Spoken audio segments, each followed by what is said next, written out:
La radio qui vous parle de NBA, c'est Radio Off Basket. Le basketball, c'est mieux à la radio.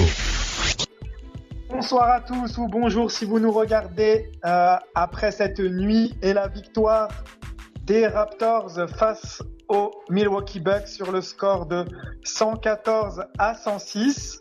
Alors le score n'est pas vraiment très important car comme on l'avait indiqué dans l'avant-match qu'on avait fait, les deux équipes ont beaucoup fait tourner. Il y a un peu des blessures, on va dire, administratives pour ne pas recevoir d'amende en mettant les joueurs au repos. Par contre, je crois que Giannis, c'était vraiment un problème aux dents. Mais en ce qui concerne les Raptors, pas d'inquiétude en ce qui concerne Kyle Lowry, Fred VanVleet et Serge Ibaka qui n'ont pas participé à la rencontre de ce soir. Du coup, les Raptors ont fait une grosse revue d'effectifs. Et pour parler de ça, avec moi, Patrick Bézindavi de Radio-Canada. Bonsoir Patrick. Oui, bonsoir Mike, bonsoir à tout le monde. Patrick, dis-moi tout de suite, quel est ton sentiment après ce match? On savait qu'il n'y avait pas d'enjeu, mais les Raptors nous ont fait plaisir quand même. Non, c'était vraiment un plaisir de voir la performance des Raptors face à Milwaukee. Milwaukee qui avait presque tout le monde sauf Giannis, mais les Raptors qui manquaient trois des meilleurs que l'équipe a. Donc, comme tu le disais, Fred n'était pas là, Ibaka et bien sûr Kyle Lowry. Une bonne performance donc de Chris Boucher avec une bonne performance que ce soit au niveau de la défense qu'au niveau de l'attaque. Mike Thomas qui était très très adroit en début de partie et bien sûr Norman Powell donc on a vu donc une bonne performance offensive et je dois dire que il est vrai que le match en termes de classement ou il y avait rien à prouver, mais on a vu ce soir que le banc des Raptors était quand même jouait mieux que le banc de Milwaukee et c'est très apprécié. L'autre chose que j'ai pu apprécier, c'est ils ont géré la perte de balles. C'était pas comme les matchs précédents en termes de perte de balles. Et surtout, moi, la statistique qui m'a impressionné le plus, c'est les contre-attaques. C'est 16 pour les Raptors, 2 pour Milwaukee. Ça, c'est vraiment impressionnant. Ça montre une bonne défense. Et donc, un match très satisfaisant ce soir. Et puis, on voit que l'équipe est vraiment prête pour les playoffs. On va donner quelques stats qui vont démontrer ce que tu viens de dire pour les contre-attaques. Pour avoir des contre-attaques, il faut prendre des rebonds.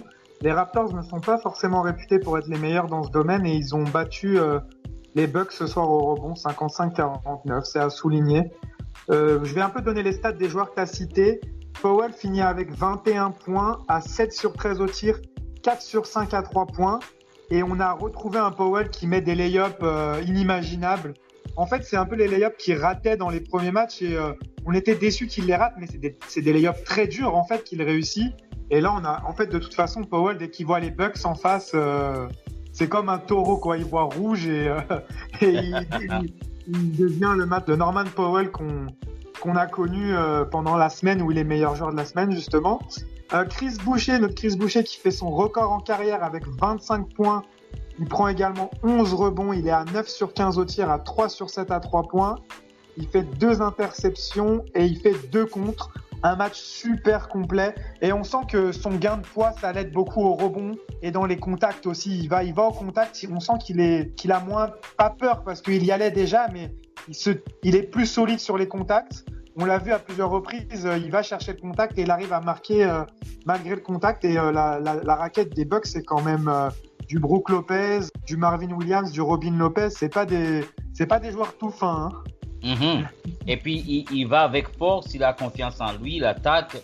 Donc pour lui, c'est juste une question d'opportunité. Quand il a l'opportunité de jouer plus, il démontre chaque fois combien il est important, surtout cette saison, beaucoup plus que même la saison dernière. Il est important pour les Raptors, il est important pour le banc. À chaque fois qu'on fait appel à lui, il répond toujours présent. Et il a aussi démontré ça ce soir. Ouais, et puis il est vraiment fort pour aller contester les tirs à 3 points. Il contre encore 2 tirs à 3 points ce soir. Parce que ces 2 contres, c'est pas sous le panier, hein, c'est à 3 points.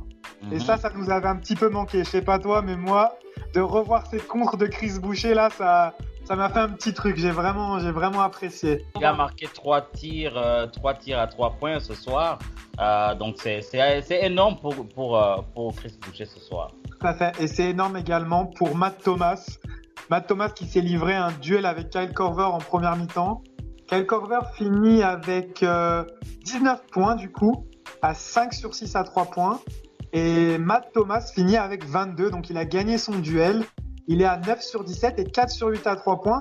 Il a shooté à 3 points, mais pas seulement. On l'a vu très très fort sur la prise d'écran et le shoot mi-distance. De bonnes passes donc à l'intérieur. Donc il a fait vraiment un match complet, Matt Thomas. Et puis quand il a commencé à marquer, on a vu que la défense s'est serrée contre lui. Parce qu'il ne voulait plus prendre ses 3 points, mais il s'est débrouillé, il a pris des dribbles, il a donné de bonnes passes, il a aussi bien joué en défense à mon avis, donc c'était vraiment une belle performance des remplaçants des Raptors. Ouais, très exactement. On va revenir aussi, Pascal en 28 minutes, il est à 14 points, mais il a mal shooté ce soir, 1 sur 7. 7 rebonds de base. On va pas le juger sur ce match-là de toute façon. Ouais. Marc Gasol qui finit avec 0 points avec 20 minutes de jeu. Mais on sait que c'est pas sa priorité, marquer. Ouais, il fait 8 passes décisives ce soir. Ouais. C'est le meilleur passeur de l'équipe, Marc Gasol. Il s'est concentré sur la passe. Il est à 0 sur 5 au tir. Ouais, bon, c'est ça. On a retrouvé, d'entrée de jeu, des actions que Gasol n'avait plus trop fait. C'est ces petites passes en backdoor avec l'ailier qui coupe. Et on l'avait pas trop vu ces derniers temps. Et là, on a revu ça fait du bien. Je pense qu'on a fait le tour des satisfactions. Paul Watson n'a pas été trop mal, mais il a eu du temps de jeu quand même. Il a joué 21 minutes. Oh, oui, il a joué. Ouais. 1 sur 4 au tir, 0 sur 2. Il n'a pas mis dedans de loin. Mais il n'a pas été. Je trouve que c'est pas une performance négative en tout cas. Ouais, c'est peut-être pas 100% positif, mais c'est pas négatif. On va d'ailleurs aborder les points négatifs maintenant. À moins qu'on parle de. Qu'est-ce que tu as pensé de la performance de Terence Davis? Oh, c'était pas mal. Il a joué quand même 16 minutes ce soir à 10 points. Il était très présent défensivement. Défensivement, il a bien défendu. Et puis 16 minutes, 10 points, je pense que. Vu que Fred et Kyle Lowry ne jouaient pas, donc le poste de meneur lui revenait. Il a bien défendu, il a bien essayé. C'est pas le meilleur de Davis qu'on a eu, mais quand même par rapport au dernier match, c'est mieux, je pense. Et puis, je pense que il va faire la rotation pendant les playoffs, ça c'est sûr.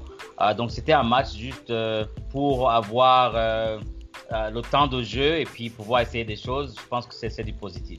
Malheureusement, en fait, j'avais même pas remarqué. Je vous avouerai que j'ai pas eu l'œil sur le match attentif tout le long. En fait, il est sorti pour 6 fautes. C'est pour ça qu'il a joué que 16 minutes. Oui, c'est ça. Il a eu, oui.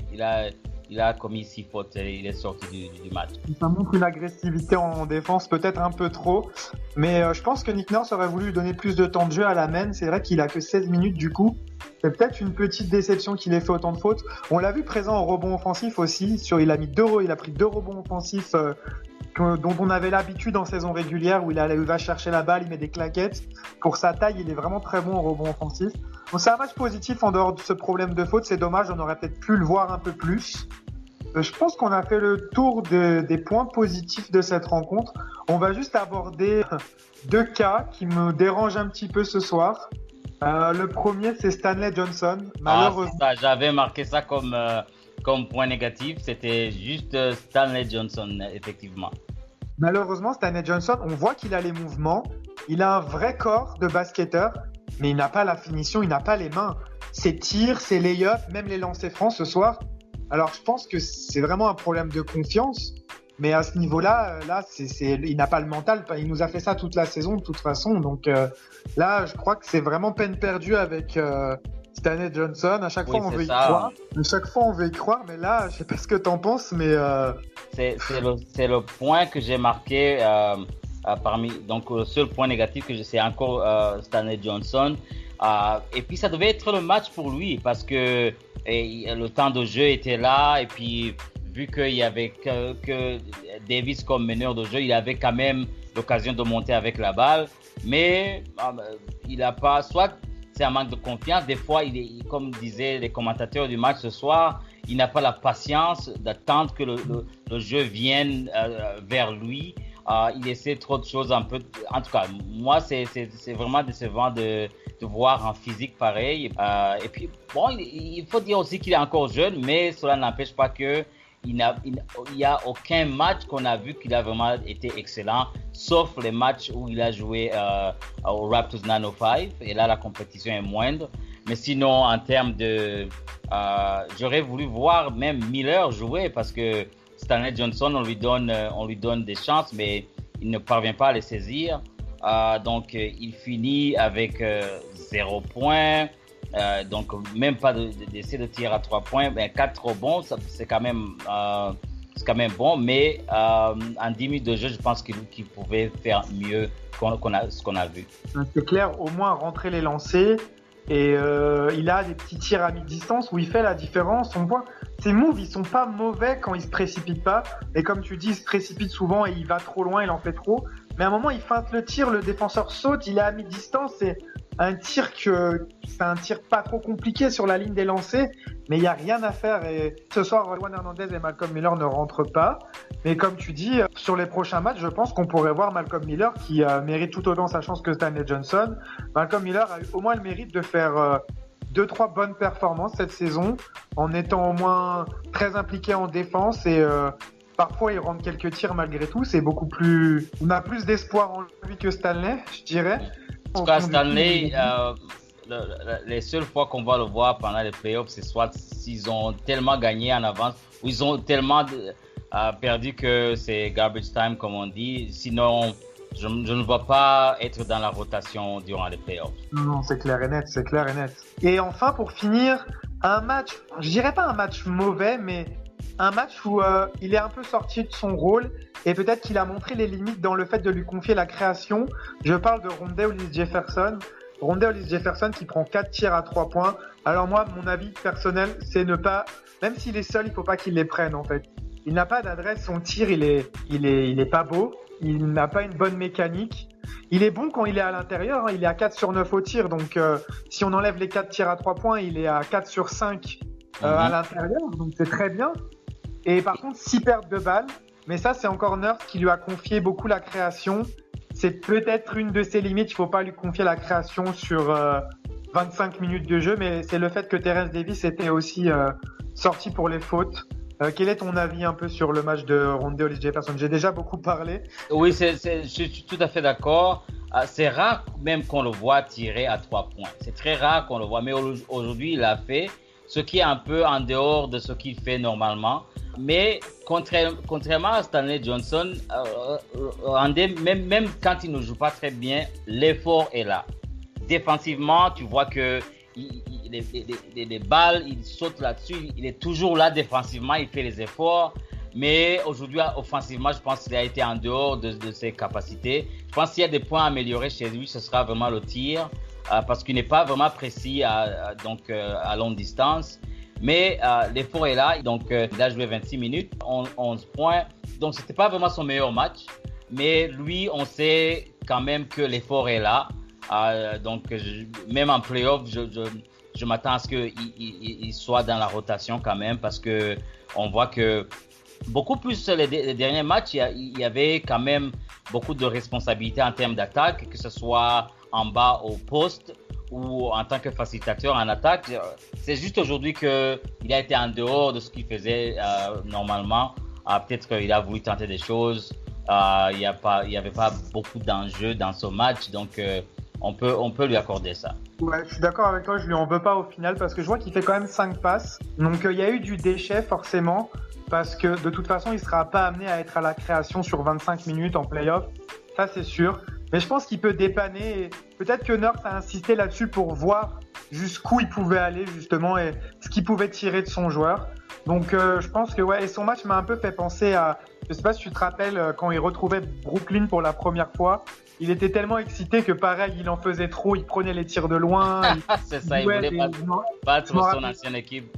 Voilà, je m'en rappelle très bien. Et en fait, c'est ça. Mais je pense que quand on a un Rondé Hollis-Jefferson dans son rôle, pour l'instant, il a clairement le deuxième poste de rotation à l'intérieur. Il est encore devant Chris Boucher. Je pense que par ses capacités physiques et comme tu dis, son combat, il va y rester pour l'instant. Après, à voir selon les match-ups, peut-être face face à Brooklyn au premier tour, parce que c'est l'info qu'on n'a pas donnée, parce on l'avait pas encore la dernière fois. Ça y est, c'est fait. On rencontrera les Brooklyn Nets au premier tour. Orlando, du coup, finit 8e. C'est vraiment depuis qu'ils ont perdu contre nous, c'est la chute totale pour eux. Ils avaient commencé avec 2 victoires. Ils ont perdu contre nous. Ils ont perdu Isaiah sur le match d'avant. Ils ont perdu Aaron Gordon contre nous. Et là, du coup, c'est vraiment très compliqué pour Orlando qui va se prendre les Bucks au premier tour. Bonne chance à eux. Et même Terrence Ross a quitté Orlando pour se faire soigner à l'extérieur. Donc, on ne sait pas quand il va retourner. Donc, c'est une équipe assez affaiblie. Bon, on croise les doigts parce que les playoffs ne vont pas commencer demain. Il y a encore une semaine ou un peu plus avant les playoffs. Peut-être Gordon sera de retour, Terrence Ross aussi. Mais ce ne sera pas de l'eau à boire contre Giannis et les Bucks au premier tour. Mais sinon, pour Brooklyn, il faut dire aussi que c'est une équipe affaiblie. L'équipe n'est pas au complet pour rencontrer les Raptors avec les blessures des uns des autres. Mais je ne m'attends pas à ce que ça soit un challenge pour les Raptors au premier tour. Oui, je suis d'accord avec toi. On devrait passer... Allez, peut-être ils en prendront un sur une surprise, mais je serais pas étonné qu'il y ait un sweep malgré tout. Si les Raptors la jouent sérieusement, normalement, je pense pas que c'est être trop optimiste de dire que les Raptors devraient passer. Je pense que c'est quand même a priori un premier tour plutôt facile. Je pense qu'on a bien fait le tour de cette rencontre. À quoi t'attends-tu? Allez, on va parler un peu des matchs à venir. À quoi t'attends-tu pour les 2 matchs qui restent aux Raptors? Face à Denver, c'est le dernier, et le prochain, c'est contre Philadelphie. Philadelphie qui a perdu Joel Embiid, on ne sait pas quand est-ce qu'il va revenir, qui a perdu Ben Simmons. Ben Simmons est fait pour la saison. Mais je pense que je m'attends à voir quand même Kyle Lowry revenir le premier match, et puis Fred VanVleet. Peut-être si Embiid n'est pas là, Philadelphie, Marc Gasol prendra le repos à son tour, et puis Serge Ibaka revient. Je m'attends à ce que quand même il essaie de ramener les joueurs qui n'ont pas joué aujourd'hui, mais on va revoir certainement Boucher, certainement Matt Thomas, et Norm il est toujours là. Donc peut-être un match où Nick Nurse va essayer autre chose qu'il aimerait voir. Mais sinon, encore une fois, c'est un match sans enjeu. Donc, mais cela n'empêche pas que les Raptors peuvent gagner aussi. On a dépassé encore une fois 50 victoires de la saison, ce qui est exceptionnel. Depuis que Masai est là, c'est devenu la norme pour les Raptors de gagner 50 matchs par saison. Donc, c'est vraiment une excellente équipe qu'on a eue ces dernières années. Ouais, voilà, rien à rajouter. Je pense que ça va continuer à tourner. Peut-être qu'on va voir un peu d'Ewan Hernandez, qui sait, et Malcolm Miller. On va donner encore 2 chances à Stanley Johnson de nous faire mentir et nous montrer que son potentiel est là. Mais s'il ne le fait pas, on n'aura pas besoin de lui de toute façon. Bien, c'est ça. Voilà, on peut conclure là-dessus. Eh bien, merci Patrick de m'avoir rejoint pour faire cet après-match, d'avoir remplacé coach Etienne qui a eu un empêchement. En fait, le match a duré trop longtemps pour lui. Il a été excusé. Il devait partir, donc on retrouvera coach Etienne pour le prochain match et pour les playoffs, qui pourra venir apporter son analyse technique sur les rencontres. Merci Patrick, merci à tous de nous suivre, et comme on dit toujours, let's go Raptors! Let's go Raptors! Lowry for 3. Bang! Oh, it's over! It's over, ladies and gentlemen!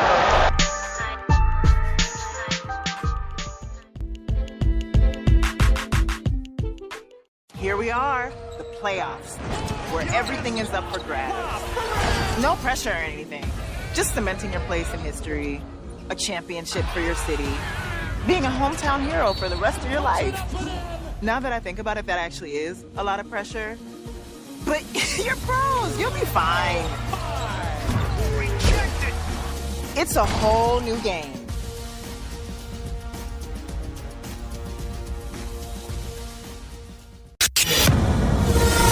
La radio qui vous parle de NBA, c'est Radio Off Basket. Le basketball, c'est mieux à la radio.